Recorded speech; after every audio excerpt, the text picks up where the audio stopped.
En 490 avant notre ère, l'Empire perse vient de subir une humiliation cuisante à Marathon. Les Athéniens, aidés des Platéens, ont repoussé la première tentative d'invasion de Darius Ier. Cette défaite marque profondément l'empereur perse, mais il meurt en 486 avant d'avoir pu prendre sa revanche. Son fils Xerxès hérite du trône et du désir de vengeance. Xerxès n'est pas son père. Élevé dans le harem royal parmi les intrigues des femmes et des eunuques, il manque de la poigne de Darius. Mais il compense cette faiblesse par une détermination féroce à venger l'affront subi par la Perse. Dès son accession au pouvoir, il doit écraser des révoltes en Égypte et à Babylone. Il ne montre aucune pitié. Babylone, qui avait entretenu de bonnes relations avec son père, se soulève 2 fois. Xerxès assiège la ville, écrase la rébellion et fait fondre la statue dorée de Marduk, le dieu protecteur de la cité. Pendant 4 ans, de 484 à 480, Xerxès se prépare. Il mobilise toutes les satrapies de son immense empire.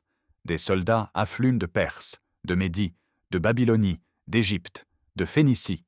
Il fait construire plus de 1200 navires de guerre destinés à longer la côte de la mer Égée. Les chiffres rapportés par les historiens anciens sont vertigineux.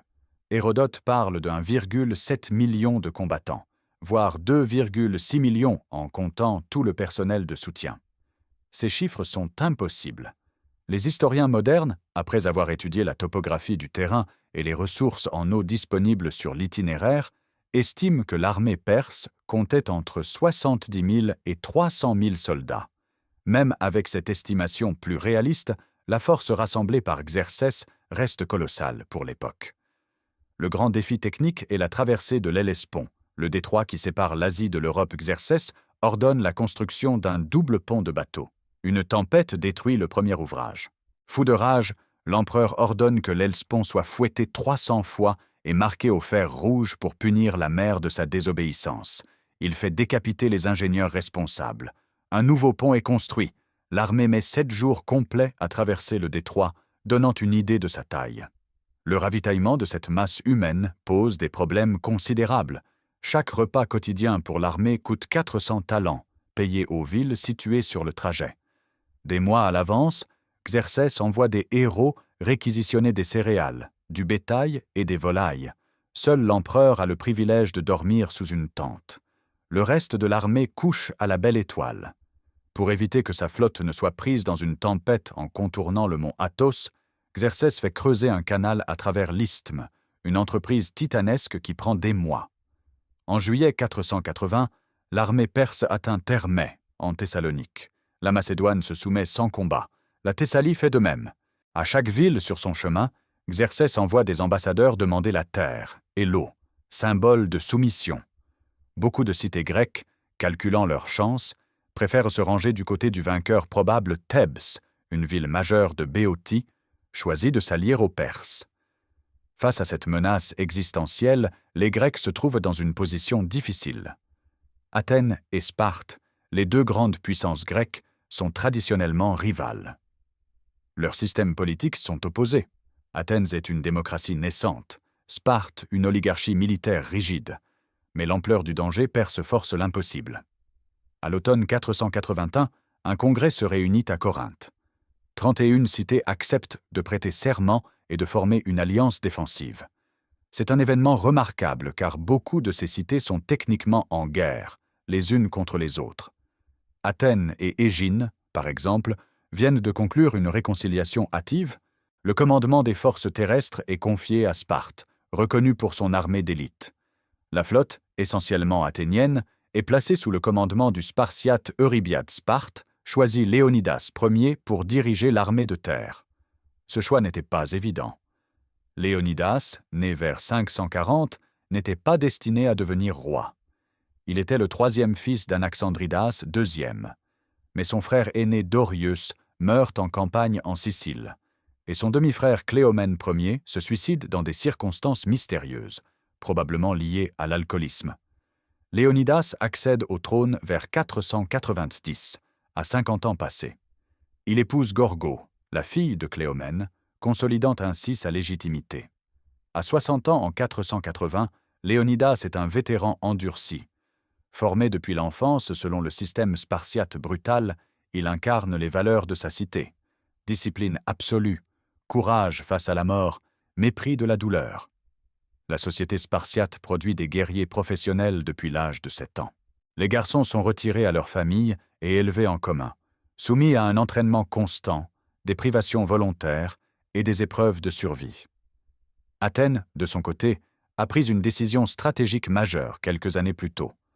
En 483, sur l'insistance du stratège Thémistocle, les Athéniens ont utilisé les revenus des mines d'argent du Laurion pour construire une flotte de 200 trières. Ces navires de guerre rapides, propulsés par 170 rameurs, seront décisifs dans la suite des événements. L'oracle de Delphes, consulté par les Grecs, rend des prophéties ambiguës. Aux Spartiates, la Pythie déclare que soit leur ville sera détruite, soit ils perdront un roi. Léonidas comprend le message. Aux Athéniens, l'oracle prédit la destruction de la cité, mais mentionne que les murailles de bois les sauveront. Thémistocle interprète ces murailles comme la flotte athénienne. En août 480, alors que l'armée perse envahit la Pierie, les Grecs doivent choisir leur position défensive. Plusieurs options sont débattues. Les Péloponnésiens veulent se replier derrière l'isthme de Corinthe et ne défendre que le Péloponnèse, abandonnant Athènes et la Grèce centrale. Mais cette stratégie est politiquement inacceptable pour Athènes, stratégiquement douteuse, car la flotte perse pourrait débarquer des troupes derrière les lignes grecques. Les Thermopyles s'imposent comme le choix évident. Ce défilé étroit, coincé entre les montagnes abruptes du Kallidromo et le golfe Maliaque, porte un nom évocateur. Les portes chaudes, en raison des sources thermales qui s'y trouvent. À certains endroits, le passage ne mesure que 15 mètres de large. C'est le seul chemin praticable pour une armée se dirigeant vers le sud depuis la Thessalie. Un petit mur de pierre existe déjà, construit par les Phocéens au siècle précédent pour se défendre contre les invasions thessaliennes. La topographie transforme ce passage en multiplicateur de force. Une poignée d'hommes bien entraînés peut y tenir tête à une armée beaucoup plus nombreuse. La supériorité numérique perse devient inutile puisque seul un nombre limité de soldats peut combattre simultanément dans l'espace restreint.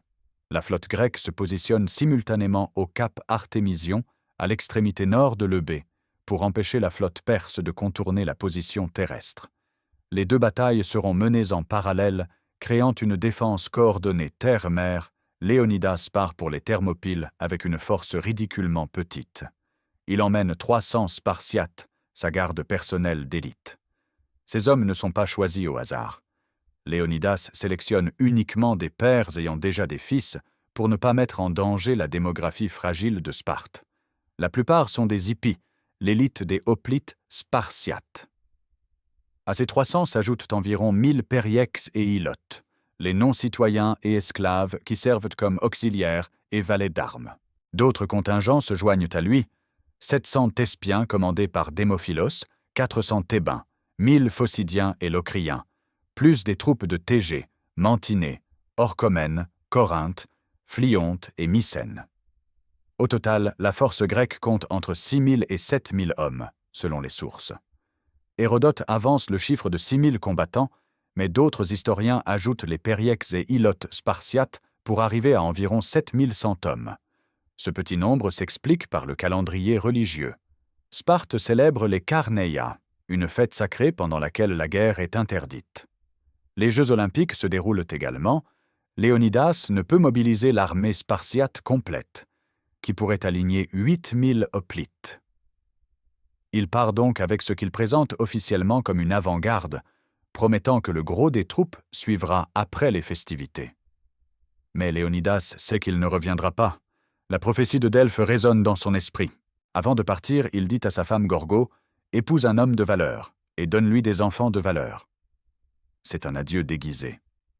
Début août 480, l'armée perse arrive en vue des Thermopyles. Xerxès, installant son trône sur une colline pour observer la bataille, envoie un éclaireur évaluer les forces grecques. Le rapport qu'il reçoit le stupéfie. Les Spartiates se peignent les cheveux, font de la gymnastique, se comportent comme s'ils étaient en vacances. L'empereur perse consulte Démarate, l'ancien roi spartiate exilé qui l'accompagne. Démarate explique « C'est la coutume des Spartiates. quand ils s'apprêtent à risquer leur vie, ils prennent soin de leur chevelure. Il ajoute que ces hommes sont venus se battre pour le contrôle du passage et qu'ils mourront pour le défendre. Xerxès ne peut croire qu'une si petite force ose lui résister. Il envoie un héros porter un ultimatum. « Rendez vos armes. » La réponse de Léonidas entre dans la légende. Molon Labe, viens les prendre. Xerxès, convaincu que les Grecs fuiront dès qu'ils verront son armée, attend 4 jours avant d'attaquer, il espère que la peur les démoralisera. Mais les Grecs ne bougent pas. Le 5e jour, perdant patience, l'empereur ordonne l'assaut. La première vague est composée de Mèdes et de Siciens. Ils se lancent contre la ligne grecque avec confiance. Le choc est brutal. Les hoplites grecs, protégés par leurs lourds boucliers de bronze et leurs armures, forment une phalange compacte. Leurs longues lances dories, mesurant 2,5 mètres, frappent les Perses avant que ceux-ci ne puissent s'approcher avec leurs armes plus courtes. Les Perses, équipés de lances courtes de type javelot, de boucliers en osier et d'armures de lin tissé, ne peuvent percer le mur de bronze grec.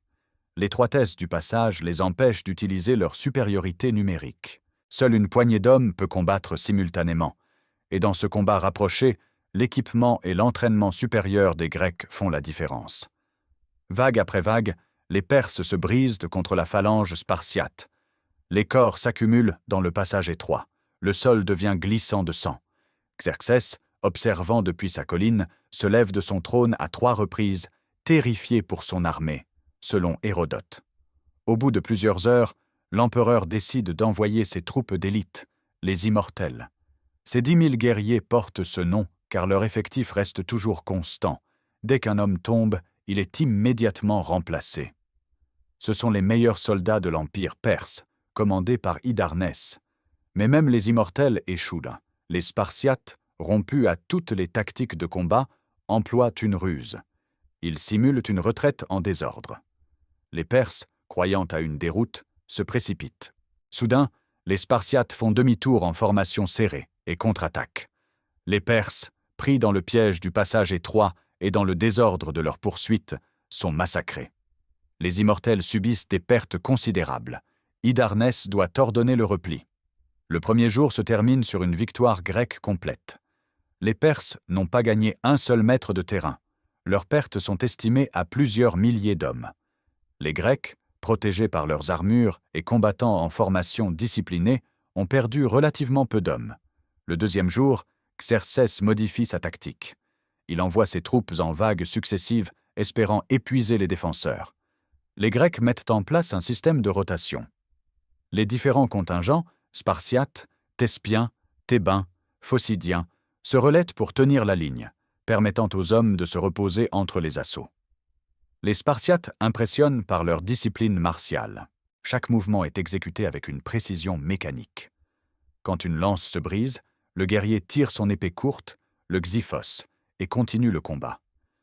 Quand un homme tombe, celui derrière lui prend immédiatement sa place dans la formation, sans laisser de brèche dans le mur de bouclier. Les archers perses, réputés dans tout le monde antique, tentent de briser la phalange avec des volées de flèches.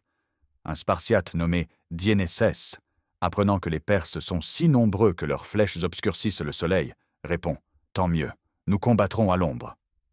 Les grandes boucliers grecs, les hoplons, protègent efficacement contre les tirs d'archers. Au cap Artémision, la bataille navale se déroule simultanément. La flotte grecque, bien que numériquement inférieure, profite d'une série de tempêtes qui endommagent gravement la flotte perse. Dans les combats qui s'ensuivent, les trières athéniennes, plus maniables, utilisent leurs éperons de bronze pour endommager les navires perses. Les combats sont indécis, mais suffisamment coûteux pour ralentir l'avancée maritime perse. Le 2e jour aux Thermopyles se termine comme le premier. Les Perses n'ont toujours pas franchi le défilé Xerxès, commencent à comprendre qu'il a sous-estimé ses adversaires. Mais il est confiant. Avec les forces dont il dispose, il peut se permettre d'échanger 10 soldats perses contre un grec. C'est une question de temps et d'attrition. Ce qu'il ne sait pas, c'est qu'un traître grec va changer le cours de la bataille. Le soir du 2e jour, alors que les Perses dressent leur camp, un homme se présente devant la tente de Xerxès, il s'appelle Éphialtès, fils d'Eurydémos, un Grec de la région de Mallia. Il apporte une information qui vaut de l'or. Il existe un sentier de montagne qui contourne les Thermopyles. Ce sentier, appelé Anopé, serpente à travers les montagnes au sud du défilé et rejoint la route principale derrière les positions grecques. C'est un chemin étroit et difficile, impraticable pour une armée entière, mais suffisant pour un détachement de quelques milliers d'hommes. Éphialtès connaît parfaitement ce sentier, il est berger dans la région. Pourquoi trahit-il les Grecs? Les sources anciennes parlent d'appât du gain. Xerxès offre une récompense substantielle pour toute information utile. D'autres suggèrent qu'Éphialtès, en tant que Malien, n'a pas de loyauté particulière envers Sparte ou Athènes, quelle que soit sa motivation, sa trahison scelle le destin des défenseurs. Hérodote note que d'autres hommes ont été accusés de cette trahison. Onétas, fils de Phanagoras de Charistos, et Corydalos d'Anticyre. Mais les Grecs, après la bataille, offrent une récompense uniquement pour la capture d'Éphialtès, ce qui confirme qu'il est bien le traître. Xerxès saisit immédiatement l'importance de cette information. Il ordonne à Hydarnès de prendre un détachement, probablement le reste des Immortels, renforcé par d'autres troupes d'élite, et de suivre Éphialtès par le sentier de montagne. Selon Diodore de Sicile, la force compte 20 000 hommes, mais ce chiffre semble exagéré pour un sentier étroit. Une estimation plus réaliste serait 5 000 à 10 000 soldats. La colonne perse part en pleine nuit. Ils doivent utiliser le clair de lune pour se guider, car des torches trahiraient leur présence. Éphialtès les conduit à travers un terrain difficile, grimpant à travers les pentes boisées du mont Anopé Léonidas. Conscient de ce danger, a posté 1000 Phocidiens pour garder le sentier. Mais ces hommes, installés sur une position en hauteur, sont surpris à l'aube. Le premier signe de l'approche perse est le bruissement des feuilles d'orme sous les pieds de milliers de soldats. Les Phocidiens se lèvent, stupéfaits. Hydarnès, tout aussi surpris de les trouver là, craint un instant d'avoir affaire aux redoutables Spartiates. Éphialtès le rassure, ce ne sont que des Phocidiens. Les Perses tirent une volée de flèches. Les Phocidiens, croyant être la cible principale de l'attaque, se replient sur une hauteur voisine pour préparer une défense. Mais les Perses, pressés de compléter leur manœuvre de contournement, les ignorent et poursuivent leur chemin vers l'arrière du dispositif grec. Un messager arrive en courant informer Léonidas. Le roi spartiate comprend immédiatement. La position est devenue intenable. Dans quelques heures, les Perses attaqueront les Grecs de face et de dos simultanément. Encerclés dans le passage étroit, les défenseurs seront anéantis sans pouvoir infliger de pertes significatives à l'ennemi. Léonidas convoque un conseil de guerre à l'aube. Les différents commandants débattent de la marche à suivre. Certains veulent se retirer immédiatement, sauver ce qui peut l'être de l'armée. D'autres veulent rester et combattre jusqu'au bout. Le débat est houleux. Finalement, Léonidas prend une décision qui deviendra légendaire. Il renvoie la majeure partie de l'armée grecque. Les Péloponnésiens, les Corinthiens, les contingents de diverses cités partent vers le sud, chargés d'organiser la défense de la Grèce. Ils doivent survivre pour continuer la guerre. Mais Léonidas et ses 300 Spartiates restent. Les 700 Thespiens, sous Démophilos, refusent également de partir. Ils choisissent volontairement de mourir aux côtés des Spartiates. Les 400 Thébains restent aussi, bien que leur loyauté soit douteuse. Certaines sources suggèrent qu'ils sont retenus comme otages pour garantir la neutralité de Thèbes. Pourquoi Léonidas fait-il ce choix? Plusieurs explications coexistent. D'un point de vue tactique, quelqu'un doit retarder les Perses pour permettre aux autres troupes de se retirer en sécurité. D'un point de vue moral, un roi spartiate ne peut abandonner sa position. C'est contraire à toutes les lois de Sparte. Un Spartiate revient avec son bouclier ou dessus, jamais sans lui. La fuite est impensable. Il y a aussi la prophétie de Delphes. Sparte ou son roi doivent tomber. Léonidas choisit de se sacrifier pour sauver sa cité. C'est un calcul froid, mais nécessaire. Avant l'aube du 3e jour, Léonidas dit à ses hommes « Faites un bon repas. Ce soir, nous dînerons aux enfers. » Au lever du soleil du 3e jour, Léonidas modifie sa tactique. Au lieu d'attendre les Perses dans le passage le plus étroit, il mène ses hommes à l'avant, dans la partie la plus large du défilé. Son objectif n'est plus de tenir une position défensive, mais d'infliger le maximum de pertes à l'ennemi avant de mourir. Les Spartiates chargent en formation compacte. Le choc avec les premières lignes perses est terrifiant. Les lances d'Ori transpercent les armures légères des soldats perses. Les Spartiates, abandonnant toute prudence, se battent avec une férocité désespérée. Ils savent qu'ils sont morts. Cette certitude les libère de toute peur. Les Perses, surpris par cette attaque frontale, reculent Xerxès depuis sa colline, ordonne vague après vague de se jeter sur les Grecs. Ses officiers, armés de fouets, poussent les soldats en avant, frappant ceux qui hésitent, mais même sous cette pression, les Perses ne peuvent briser la phalange spartiate. Les lances grecques se brisent. Les Spartiates tirent leurs épées courtes et continuent le combat. Les boucliers se fendent sous les coups répétés. Les hommes se battent avec tout ce qu'ils ont, épées, couteaux, poings, dents. C'est un carnage. Léonidas tombe au milieu de la mêlée. Les sources divergent sur les circonstances exactes de sa mort. Certaines disent qu'il est tué par des flèches, d'autres qu'il meurt au combat rapproché. Une tradition, souvent mise en doute, affirme qu'un commando spartiate tente de percer les lignes perses pour tuer Xerxès lui-même, et que Léonidas meurt dans cette tentative. Dès que Léonidas tombe, ses hommes se battent pour récupérer son corps. Les Perses tentent de s'en emparer. 4 fois, le corps change de main dans une lutte acharnée. Finalement, les Spartiates parviennent à le traîner vers l'arrière. À ce moment, les immortels d'Hydarnès arrivent par le sentier de montagne, prenant les Grecs à revers. Les Spartiates, encerclés, se replient sur une petite colline dans le défilé. Ils forment un cercle défensif autour du corps de leur roi. Les Perses n'osent plus s'approcher au corps à corps, ils ont subi trop de pertes. Xerxès ordonne de cribler les derniers défenseurs de flèches. Les volées successives s'abattent sur les Grecs. Les boucliers ne suffisent plus à les protéger. Les Spartiates tombent, un par un, transpercés par les traits. Selon Hérodote, les Thébains, voyant la situation désespérée, tentent de se rendre.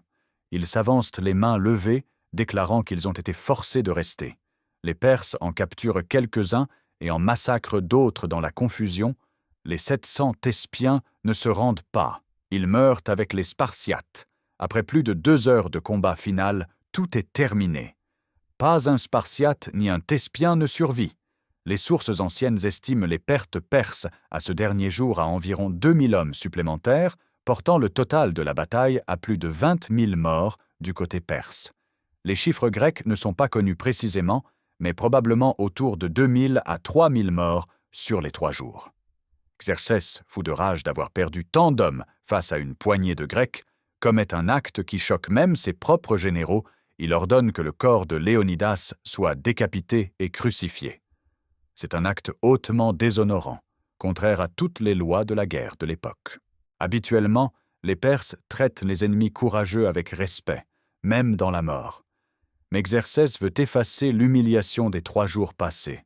Les Perses continuent leur avancée vers le sud, ils prennent et brûlent Platée, Thespie et finalement Athènes elle-même.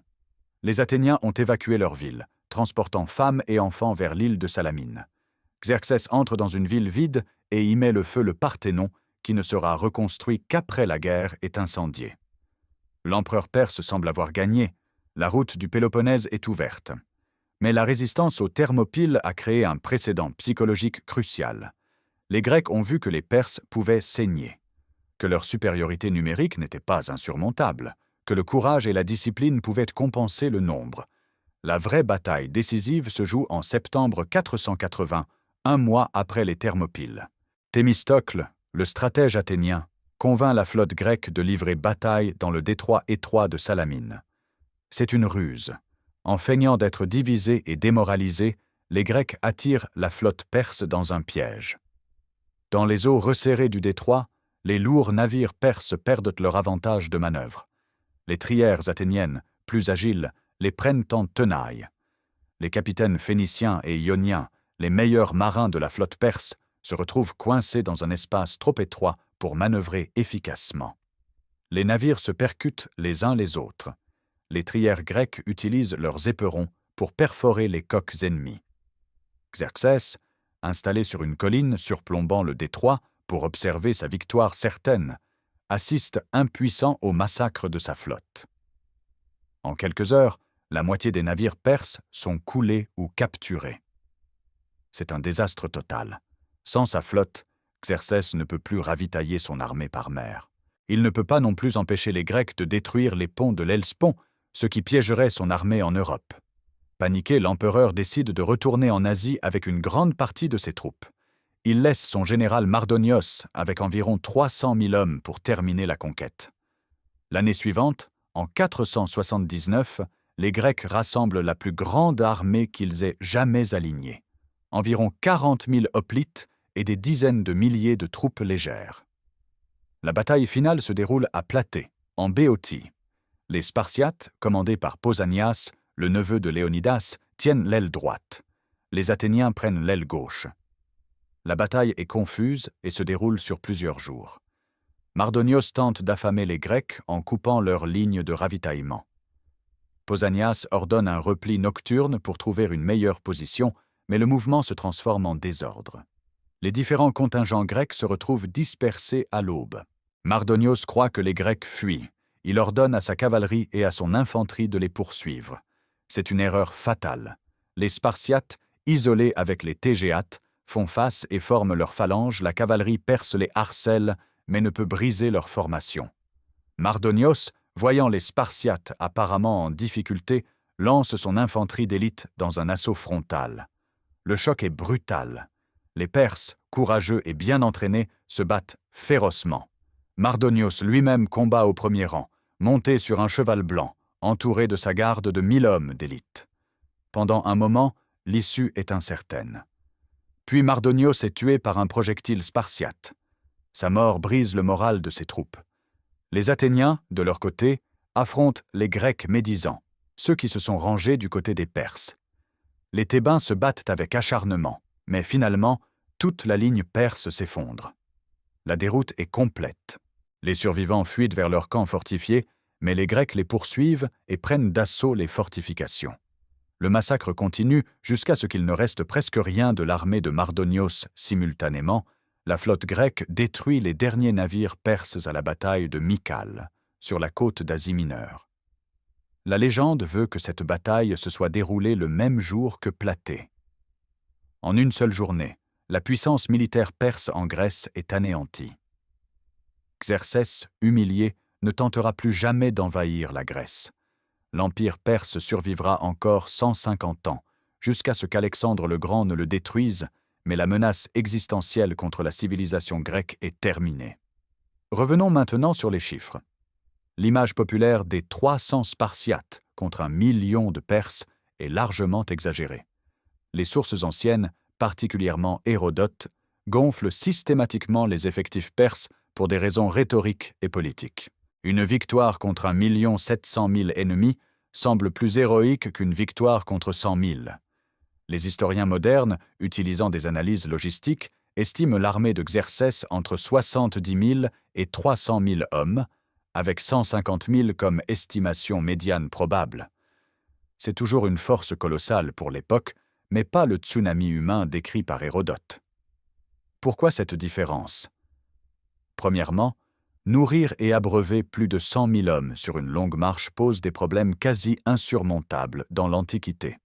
L'armée doit trouver de l'eau potable et de la nourriture chaque jour. Les sources d'eau sur le trajet depuis l'Hellespont jusqu'à la Grèce centrale ne pourraient fort simplement pas fournir assez d'eau pour 1 million d'hommes et leurs animaux. Deuxièmement, une armée de cette taille serait impossible à commander avec les moyens de communication de l'époque. Les ordres se transmettent par messagers à cheval. Coordonner les mouvements de plusieurs millions d'hommes serait un cauchemar logistique, même avec les technologies modernes. Troisièmement, le simple fait de déplacer une telle masse prendrait un temps considérable.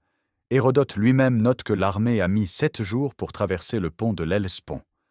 Si on fait les calculs, avec une colonne marchant sur un front de 10 hommes, une armée d'1 million d'hommes formerait une colonne de 100 km de long. La tête de la colonne arriverait à destination avant que la queue n'ait quitté le camp de départ. Du côté grec, les 300 Spartiates sont réels, mais ils ne représentaient qu'une partie de la force défensive. Les 700 Thespiens, les 400 Thébains, les 1000 Phocidiens et Locriens, plus les autres contingents portent le total à environ 7000 hommes au début de la bataille. Le dernier combat du troisième jour implique probablement 1400 à 2000 Grecs, les Spartiates, les Thespiens et leurs auxiliaires. Les pertes perses, estimées par Hérodote à 20 000 morts, sont probablement aussi exagérées.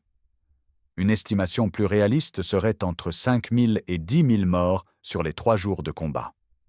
C'est toujours considérable, représentant peut-être 3 à 10% de l'armée totale, mais pas le bain de sang apocalyptique décrit dans les sources anciennes. Pourtant, même avec ces corrections, la bataille reste remarquable. Une force de 7 000 hommes tenant tête pendant 3 jours à une armée peut-être 20 fois supérieure en nombre, infligeant des pertes disproportionnées, constitue un exploit militaire exceptionnel. Les Thermopyles sont devenus un symbole universel du courage face à l'adversité écrasante. Mais cette transformation en mythe commence immédiatement après la bataille. Les Spartiates, maîtres de la propagande laconique, comprennent l'importance de la narration. Simonide de Céos, le poète officiel, compose une série d'épigrammes qui seront gravées sur des monuments aux Thermopyles. La plus célèbre dit « Étranger, va dire à Sparte que nous gisons ici pour avoir obéi à ses lois ». Cette phrase, dans sa simplicité brutale, capture l'éthique spartiate, l'obéissance absolue, le sacrifice total pour la cité. Un autre monument porte « 4000 Péloponnésiens combattirent ici contre 3 millions ». Même dans la pierre, les Spartiates exagèrent les chiffres ennemis. Mais cette exagération sert un but stratégique, démontrer que les Grecs peuvent vaincre l'Empire perse malgré une infériorité numérique écrasante. Athènes, après la guerre, développe également sa propre narration. Les Athéniens insistent sur leur rôle à Salamine, qu'ils présentent comme la bataille vraiment décisive. Thémistocle devient un héros national. La rivalité entre la narration spartiate centrée sur le courage sacrificiel et la narration athénienne centrée sur l'intelligence tactique façonnera la politique grecque pendant les décennies suivantes. Cette guerre de propagande atteint son apogée quand Hérodote écrit son histoire vers 440 à 430 avant notre ère. Hérodote, bien qu'ayant des sympathies athéniennes, donne aux Spartiates leur place dans l'histoire. Son récit des Thermopyles, bien qu'empreint d'exagérations et d'embellissements littéraires, devient la version canonique de l'événement. Hérodote présente les Thermopyles comme un affrontement entre deux conceptions opposées de la société humaine. D'un côté, l'Empire perse, une monarchie absolue où des millions d'esclaves obéissent aux caprices d'un seul homme. Xerxès doit fouetter ses soldats pour les faire avancer au combat. De l'autre, les Grecs, des hommes libres qui choisissent volontairement de se battre pour défendre leur liberté. Les Spartiates en particulier incarnent ce paradoxe, des hommes soumis à la discipline la plus stricte, mais qui choisissent cette discipline librement. Cette dichotomie est évidemment simpliste. Les Spartiates vivaient dans une société profondément inégalitaire, reposant sur l'esclavage des ilotes. L'Empire perse, inversement, était souvent tolérant et bien administré. Mais le récit d'Hérodote créait un mythe fondateur pour l'identité grecque et plus tard européenne. La défense de la liberté contre la tyrannie orientale. Au-delà du mythe, les Thermopyles ont des implications militaires concrètes qui résonnent à travers les siècles. La bataille démontre l'importance de la géographie dans la stratégie militaire. Un terrain bien choisi peut compenser une infériorité numérique considérable. Cette leçon sera répétée d'innombrables fois dans l'histoire militaire. Elle démontre également la valeur de l'infanterie lourde professionnelle face à des armées de conscription plus nombreuses. Les hoplites grecs, entraînés depuis l'enfance, équipés d'armes et d'armures supérieures, combattant en formation disciplinée, sont plus efficaces homme pour homme que les troupes perses. Ce principe guidera la pensée militaire occidentale jusqu'à l'époque moderne. La phalange spartiate aux Thermopyles inspire directement Alexandre le Grand quand il perfectionne la phalange macédonienne 150 ans plus tard. Alexandre comprend que des soldats professionnels, bien entraînés et équipés, combattant en formation serrée, peuvent vaincre des armées beaucoup plus grandes.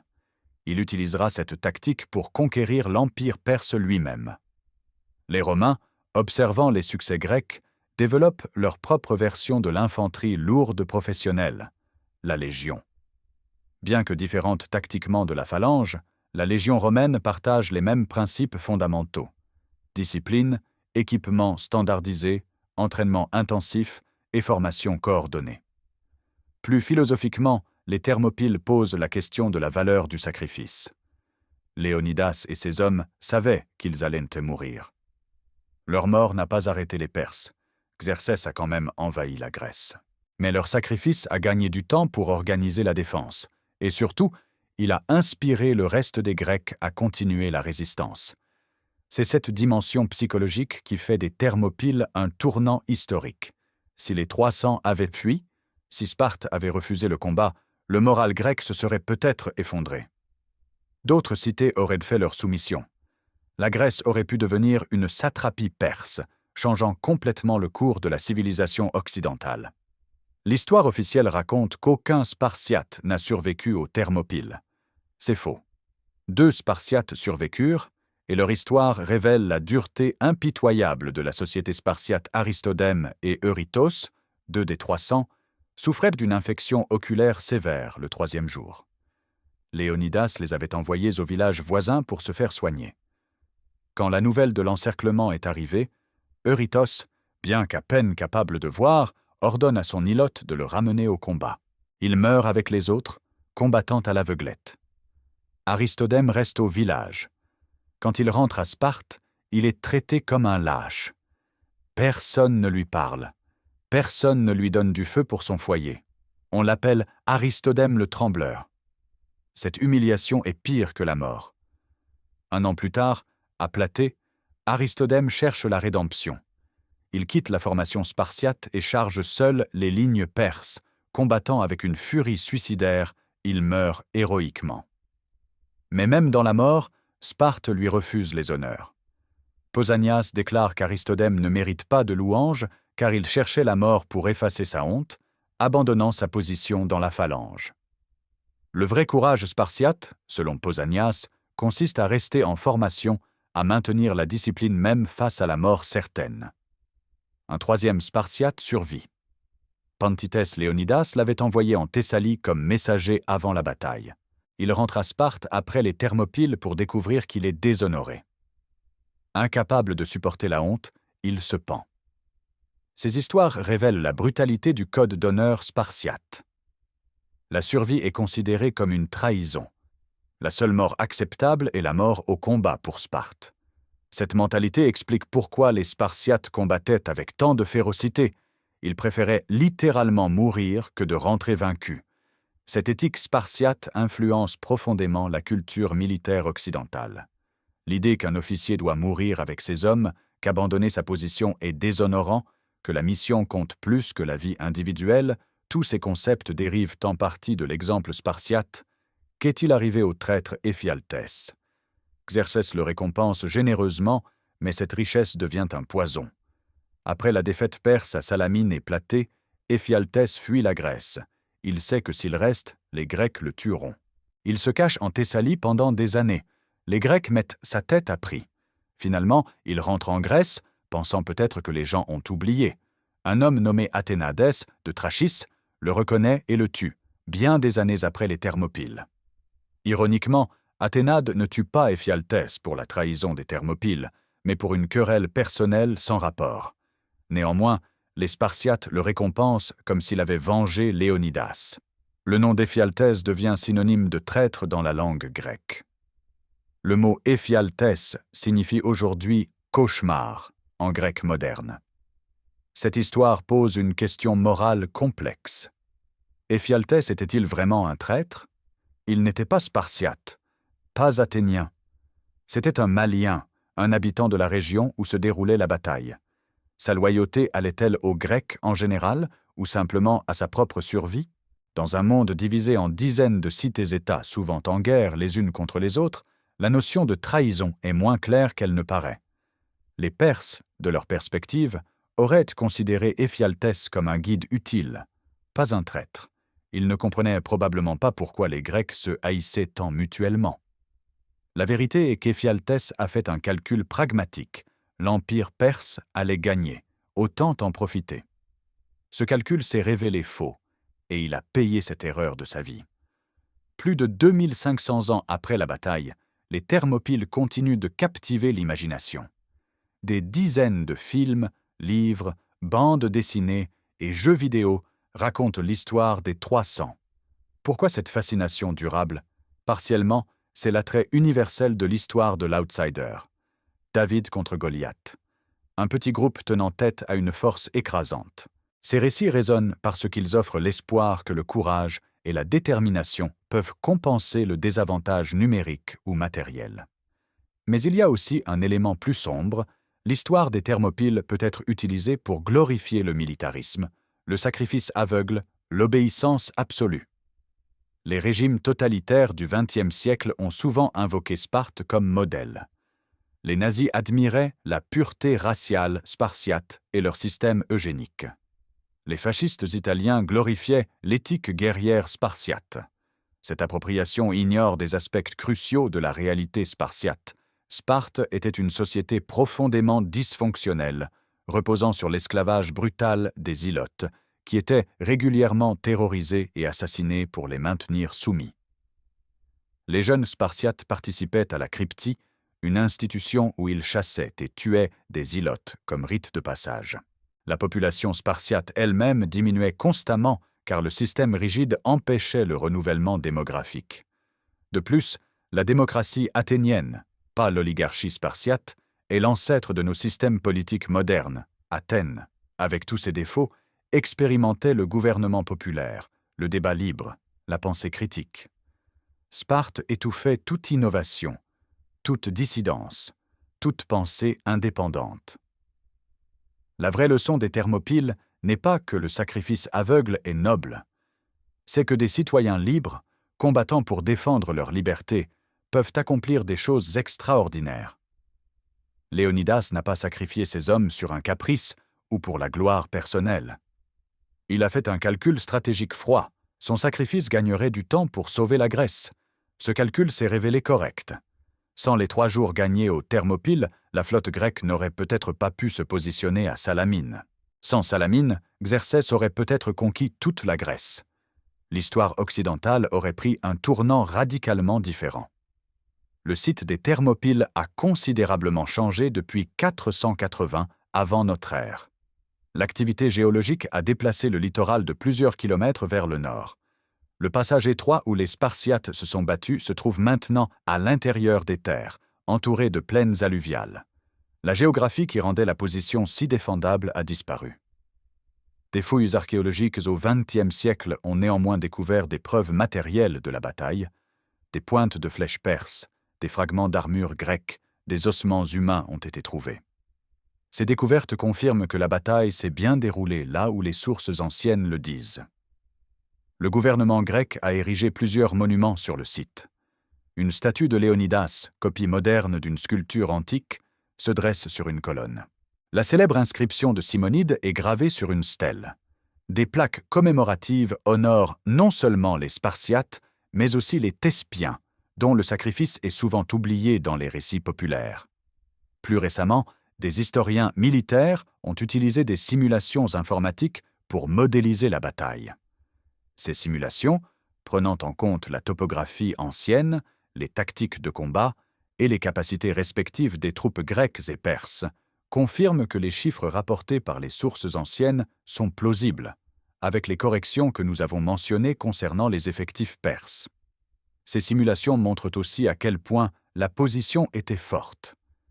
Même avec un ratio de 10 contre 1 en faveur des Perses, les Grecs auraient pu tenir indéfiniment si le sentier de montagne n'avait pas existé. La géographie était vraiment le facteur décisif.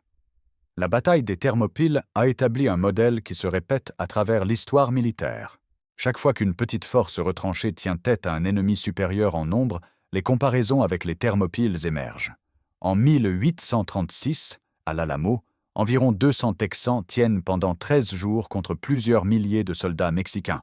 Comme aux Thermopyles, tous les défenseurs meurent, mais leur résistance inspire le reste du Texas à continuer le combat. Souvenez-vous de l'Alamo devient un cri de ralliement, tout comme les Grecs, après 480, se souvenaient des Thermopyles. En 1879, à Rorkersdrift, 150 soldats britanniques défendent un poste contre 4000 guerriers zoulous. Contrairement aux Thermopyles, les Britanniques survivent, mais la dynamique est similaire. Une force minuscule, bien retranchée et disciplinée, tenant tête à un ennemi nombreux. En 1942, à Stalingrad, l'armée rouge refuse de céder la ville aux Allemands malgré une supériorité matérielle écrasante. La bataille devient un symbole de résistance acharnée. Les propagandistes soviétiques invoquent explicitement les Thermopyles comme parallèles. Ces comparaisons sont souvent exagérées. Chaque bataille a ses propres circonstances uniques, mais elle révèle l'impact culturel durable des Thermopyles. La bataille est devenue un archétype, un modèle narratif que nous utilisons pour comprendre d'autres événements. Alors, quelle est la vérité sur les Thermopyles? La vérité se situe quelque part entre le mythe héroïque et le révisionnisme cynique. Oui, les chiffres sont exagérés. Non, ce n'était pas 300 contre 1 million, mais plutôt 7000 contre peut-être 150 000, puis 1400 contre une force d'encerclement le dernier jour. Oui, les Spartiates étaient des guerriers d'élite, mais ils étaient aussi soutenus par des alliés courageux, particulièrement les Thespiens, qui méritent autant d'honneur, mais reçoivent peu de reconnaissance. Oui, la bataille était importante stratégiquement, retardant l'invasion perse et permettant aux Grecs de préparer Salamine. Mais non, elle n'a pas à elle seule sauvé la Grèce. C'est Salamine qui a brisé le dos de l'invasion et Platée qui a terminé le travail. Oui, les Spartiates se sont battus avec un courage exceptionnel. Mais non, ils n'étaient pas les parangons de vertu que la propagande ultérieure a dépeints. Sparte était une société brutale, reposant sur l'oppression systématique, produisant des guerriers efficaces, mais aussi une culture stagnante qui finirait par conduire à son déclin. La vraie vérité des Thermopyles, c'est plus nuancée et, paradoxalement, plus impressionnante que le mythe. Des hommes ordinaires, car même les Spartiates d'élite restaient humains, ont choisi de se tenir dans un passage étroit et de mourir plutôt que de céder. Ils l'ont fait non par folie suicidaire, mais par calcul rationnel que leur sacrifice servirait à un but plus grand. Ce genre de courage calculé, de sacrifice conscient pour une cause plus grande que soi-même, transcende les cultures et les époques. C'est pourquoi les Thermopyles résonnent encore. Pas parce que nous admirons la mort, mais parce que nous reconnaissons que parfois, défendre ce qui compte exige le sacrifice ultime. Léonidas et ses 300 Spartiates ne sont pas morts pour rien. Ils sont morts pour acheter du temps, pour inspirer leurs compatriotes, pour démontrer que l'Empire perse pouvait être vaincu. Dans ces 3 objectifs, ils ont pleinement réussi. Leur mort aux Thermopyles a semé les graines de la victoire grecque à Salamine et Platée. Et cette victoire grecque a préservé la civilisation qui donnerait naissance à la philosophie, à la démocratie, à la science et à l'art occidental. Sans les Thermopyles, sans Salamine, sans Platée, l'histoire du monde aurait pris un cours radicalement différent.